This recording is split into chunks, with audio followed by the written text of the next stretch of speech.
Estando allá en Barcelona fueron 3 años y medio y fue como una especie de seguir conectando con Chile a través de la pintura, y eso es entretenido. ¿Y de qué forma? Justamente cuando estás en el extranjero, a lo mejor toda esa universalidad de todos los elementos que tú tienes a disposición sirven para justamente llevarlo hacia lo particular, hacia lo singular, en este caso seguir valporizándolo, o sea, pescar lo que estáis viviendo allá en Europa y valporizarlo. Y de esa manera nunca dejáis de desconectar con Chile y sigues repensando la ciudad, en este caso Valparaíso, desde una mirada más global. Tú ya, desde el título de la exposición ya armas como un concepto, un Exacto, verbo, que es un valporizar. verbo. ¿Qué significa eso para ti? Significa, eso pasó ya cuando hice la exposición de los cerdos de Valparaíso. Ahí primero fue un animal que se arquitecturizaba y se valporizaba. O sea, ¿qué significa? Tomar los elementos típicos de Valparaíso y sobre todo su piel. La piel que yo hablo que es el ondulado 48, es la calamina, la típica revestimiento de las casas. Y esa piel, con el grano que tiene Valparaíso, o sea, su volumetría arquitectónica particular, adaptarla al animal. Y después me di cuenta que podía extrapolarse a otros elementos, o otros seres, o otras cosas. Puede ser una máquina, puede ser un edificio emblemático, famoso, mundial, puede ser hasta como la cafetera que está ahí, o sea, cualquier cosa puede valporizarse. Entonces, porque un amigo una vez me dijo, oye, tengo una mascota que es mi perrito, ¿se podrá valporizar? Entonces como que me mandó una foto del perrito y yo le puse escalera y se veía el perro con su raza, me acuerdo que era un salchicha, pero a la vez estaba en Valparaíso, habían botes, troles, el mar. Entonces habían dos, yo siempre hablo de una dualidad ontológica o un híbrido. Son juntar dos seres paradigmáticos y paradojar entre sí para hacer uno solo devenido en un paisaje, en un solo momento. Y al revés, ¿qué de lo global metiste en esta exposición? Ya en la anterior había varios hitos globales. Sí. ¿Cómo influye lo global ahora en esta valporización? Bueno, es todo. O sea, en el fondo, si no hay una mirada global, la cosa se vuelve un poquito más particular. Y nunca me ha gustado, como arquitecto, me gusta que los cuadros tengan un carácter súper entendible. Igual que la arquitectura, el espacio tiene que servir. Tú no puedes chocar con el techo, no puedes levantarte para llegar tiene que ser todo fluido, todo muy pensado, bien pensado. Entonces también lo global es un poco un sinónimo de algo que es conocido por todos, ya como la Mona Lisa o los cubos Rubik, ya son cosas que más o menos todos los tenemos en el inconsciente colectivo, conciencia imaginario, pero lo único que hace uno es transformarlo, es resituarlo, es volver a contar otra historia de lo mismo que ya conocemos globalmente. Ahí es ineludible, yo creo que el tema de la guerra que está en este cuadro, que estamos viendo acá, de la guerra de la invasión a Ucrania, de alguna manera, no sé, estuviste en Europa cuando empieza la guerra. ¿Cómo te influyó eso? A ver, no voy a mentir que hay un poquito de miedo de repente por el tema nuclear, porque estamos cerca. Sobre todo yo creo que la gente allá fue muy solidaria con los ucranianos. Teníamos amistades también, yo tengo una amiga que es ucraniana.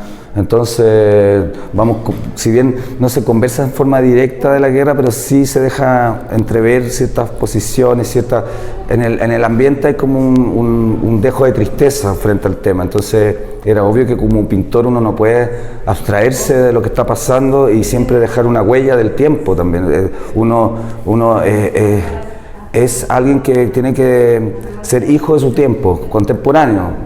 Y poder pintar, manifestar un poco esa sensibilidad a través de la pintura, del arte, encuentro que es lo mejor. Entonces por eso pinté ese cuadro, es como que tenía que hacerlo, sentía que hay como los pintores tienen que tener como una, no sé, obligación, suena fuerte, pero sí un derecho a poder expresar lo que sienten en su tiempo. Hablemos un poquito de las obras, que lo que conversábamos inicialmente. Bueno, uno siempre es libre de interpretar, pero por ejemplo, a mí esta de las casas Rubik me llamó inmediatamente la idea de la precariedad de la vivienda, sobre todo, que nosotros decimos en Chile, pero en Europa tampoco es barato vivir. Y tendemos a ver estas unidades como más compartimentadas, más... Claro. A ti como arquitecto seguramente también te hace alguna referencia el tema de las viviendas, ¿no? Sí, hay como un límite justo entre lo precario, pero también lo atractivamente estético, cultural. Me acordé de John Ruskin, cuando hablaba de que la arquitectura cuando está en ruina muestra su verdadera alma, su esencia. De repente hay algo como en que lo ruinoso también tiene algo se puede sublimar, hay una cierta belleza en eso, porque es como que si la naturaleza o el paso del tiempo dejara su impronta, lo deja desalineado, desaplomado, la calamina oxidada, los colores nunca son puros, sino siempre están manchados.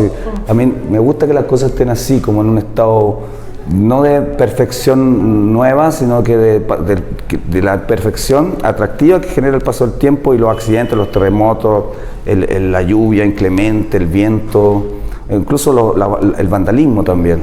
Y también veo un poco, bueno, vamos a hablar de eso de vandalismo, pero veo un poco de esa nostalgia o del pasado en algunas obras, como esta máquina de coser Singer, que representa una industrialización previa, digamos, a la digitalización actual, la misma cafetera.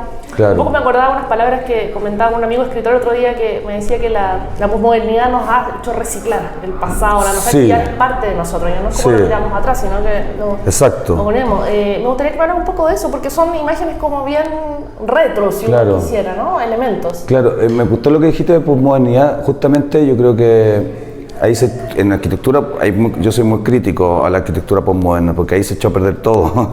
A veces venía trabajando una cosa muy pura, estaban los mandamientos de Le Corbusier, y de repente se volvió al tímpano griego, pero de una forma bastante grosera.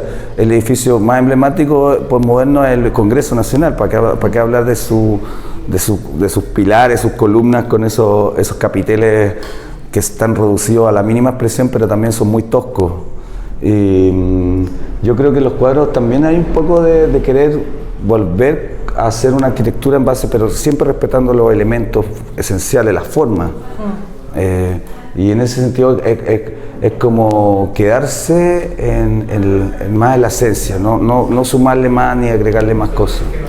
Otra obra que es interesante de comentar, yo creo que es la más porteña, si uno quisiera, que es la de las latas de spray, digamos. Para mí representa obviamente una problemática que es muy viva en Valparaíso, que tiene que ver con el graffiti, el muralismo, el rayado, el vandalismo, el arte, el street art, que todo se mezcla en esto. Mira, no me he fijado cómo se... Además está muy limpia la... Ellas no se rayan, pero dice no graffiti. En el fondo, ya es tan el efecto del arte urbano que empieza a fundirse con la identidad de Valparaíso. Para muchos Valparaíso no sería lo mismo si no fuera con los grafitis, los rayados, y obviamente algunos son de muy mal gusto o están en lugares muy inadecuados, pero hay otros que sí embellecen la ciudad. Por más que haya crítica, pero hay murallas que te asientan. Aquí mismo en la calle Capilla, o lo que hizo Mon en la casa de los chicos de Valle Utópica. O sea, hay grafitis que son bien aceptados y yo creo que ya es parte de una identidad. Entonces, por eso mismo, de repente es como, yo sé que hay como una hipérbole, una exageración máxima, ya que ahora es tanto el nivel de graffiti que la arquitectura se transformó en una lata de spray. Es como un poco jugar a la exageración y hacerla visual. Entonces, si podía hacerlo, bien. Oye, y esta gaviotita aquí que me acompaña hace como referencia siempre a los seres vivos, a los animales que han estado en toda hora desde el inicio, digamos, que siempre se han ido cruzando, aparecen como personajes, o bueno, la misma función los cerdos. ¿Cuál es tu obsesión ahí con el tema de los animales? Mira, todo partió cuando estaba con un texto, cuando estudiaba arquitectura, un texto de Lucas. Y Lucas, dentro de sus observaciones, de sus dibujos, puso: en cualquier momento estos cerros se mueven y se sacuden del polvo y la lluvia o el viento, no me acuerdo, pero eso me hizo pensar que los cerros estaban vivos, con esa frase de Lucas. Un día te la puedo pasar literal, si está ahí en el libro de apuntes, que como que dijo Lucas que como el Valparaíso, ya sea por los terremotos, qué sé yo, está vivo, la superficie es como un gran animal. Entonces ya me puse a pensar, y después el juego de palabras, cerro, cerdo, entonces como que, y fue eso lo que generó, gatillara que empezara a mezclar estos dos entes. ¿Te acuerdas que hablaba de la dualidad, esto híbrido? Sí. Y eso es entretenido, juntar dos cosas que no tienen por qué estar relacionadas, y eso es muy surrealista por lo demás. Empezar a fundir en una sola imagen elementos que no... es como un poco lo que decía...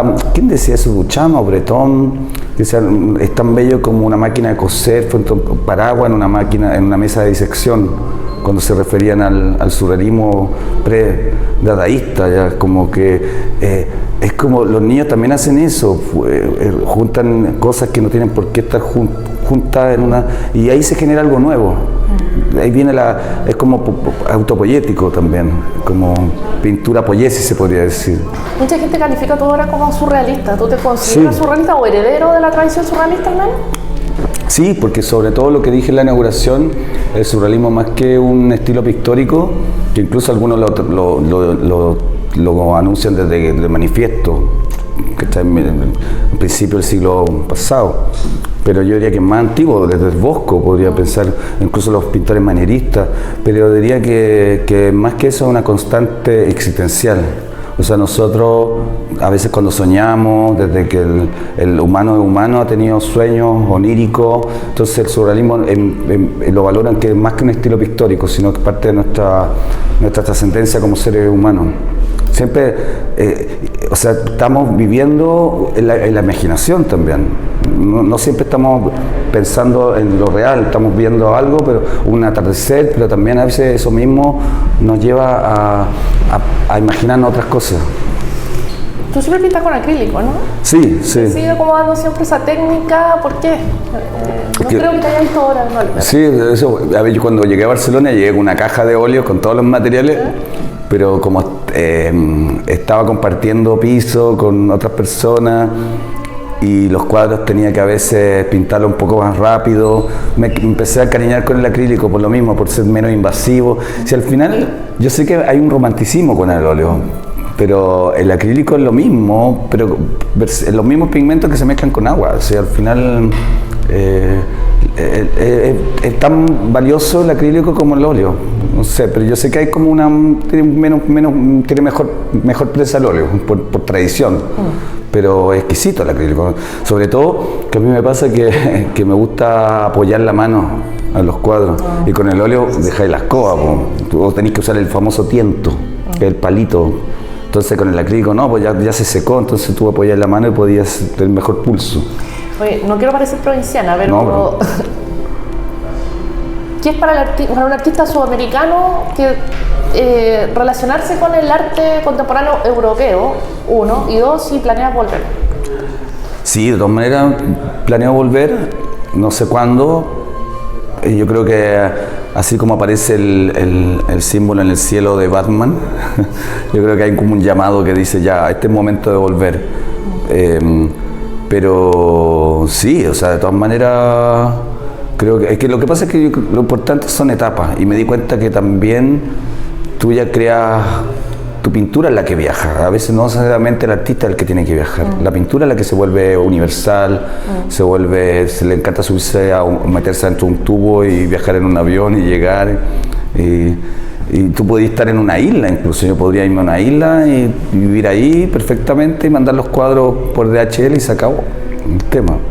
Pero igual sí, me gustaría volver incluso poder viajar a otros países también. Ya uno ya le queda gustando el ritmo de ser un pintor que tal vez andamos con identidades locales, pero tratando de, como decía adelante, adaptarlo a la globalización, valporizar el mundo.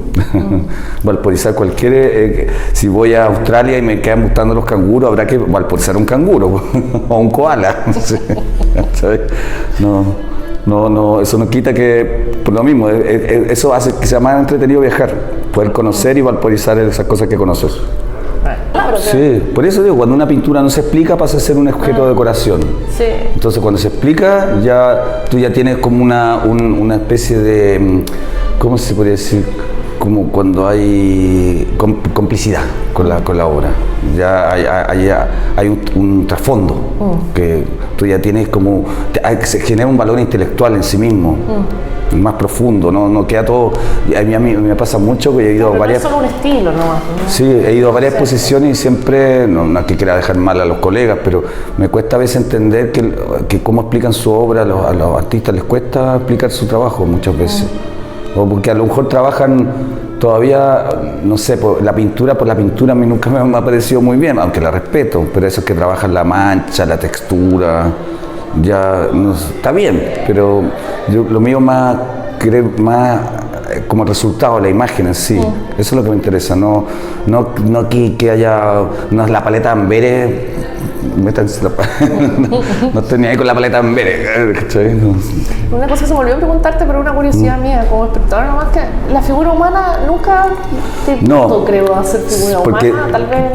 Yo creo que del 90% de los cuadros tienen figura humana, o sea, hay un onanismo humano terrible y como que hay un autorreferenciarse constantemente. Yo encuentro ya que es aburrido, uno tiene que proponer, salirse del cuerpo humano, de lo humano y proponer otras cosas, otros conceptos, otros elementos. Ya está demasiado repetitivo el tema de la figura humana. Entonces, para hacer lo mismo, o sea, como que me parece que incluso te roba tu propio espacio de imaginación, porque cuando aparece una figura humana ya está ocupando lo que tu imaginación podría ocuparlo en ese mismo espacio estando libre. Por eso a veces no me gusta que el ojo habita un cuadro. Uno sin querer se sitúa ahí en esa escalerita, pero si ve una figura humana ya lo habita como con cierta lejanía, porque ya está ocupado. ¿Entiendes? Como que no me gusta por eso llenar de humanos, sino no hay casi ningún humano en ningún cuadro. No, es que eso es poco, porque muchos artistas decantan la figura humana sí o sí. Por eso me llama la atención. Sí, no, sí, porque como te digo, insisto, como que uno no tiene que ser tan autorreferente, antropológicamente hablando.